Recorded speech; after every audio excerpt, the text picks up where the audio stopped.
Une délinquance dans les campagnes, mais aussi en centre-ville, occasionnant des nuisances quotidiennes pour les habitants. Il est 16 h, Valentin et ses camarades sont appelés en intervention. Parfait, nous on va arriver du côté piscine du coup. J'ai bien pris. Des jeunes à moto viennent d'être signalés. Ils conduiraient dangereusement aux abords du lycée.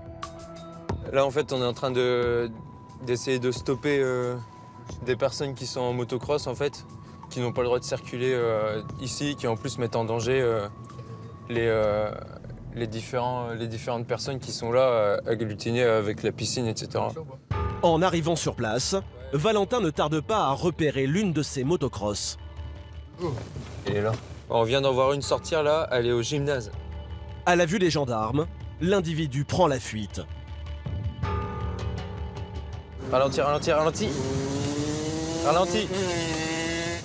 En pleine sortie des cours, le jeune homme fonce, au risque de renverser quelqu'un.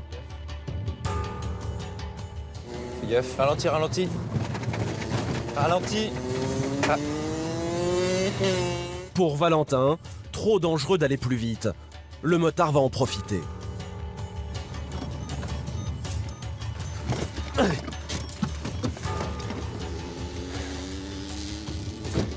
Attends. Vas-y, recule. Recule, il ne regarde pas. Vas-y, c'est bon, tu peux reculer.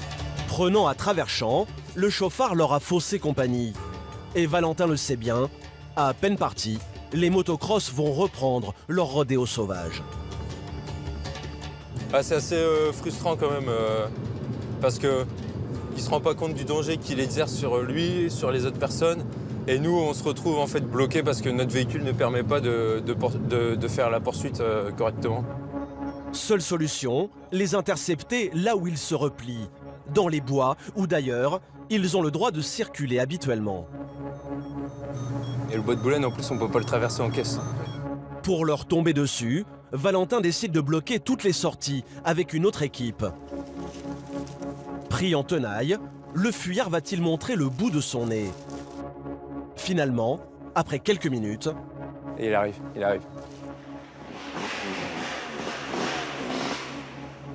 À la surprise du PSIG, ce n'est pas le même pilote. Mais loin d'être impressionné, il vient au-devant des gendarmes. Il se passe quoi? Bah rien. Rien de particulier, monsieur. Pourquoi vous êtes là encore? Bah on surveille les bois, non?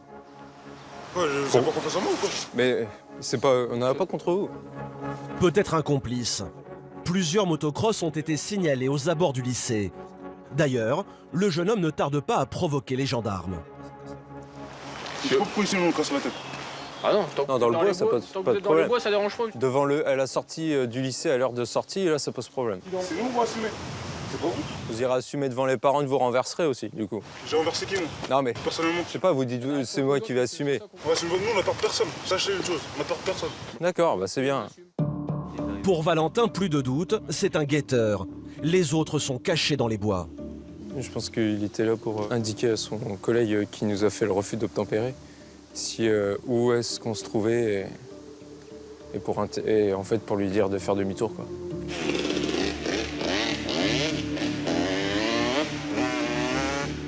Pour lutter contre ces courses sauvages, une loi vient d'être votée, avec de lourdes peines à la clé, jusqu'à 2 ans de prison et 30 000 € d'amende. Mais parfois, la chance sourit aussi aux forces de l'ordre. Et pour ces jeunes chauffards, la sanction est alors immédiate.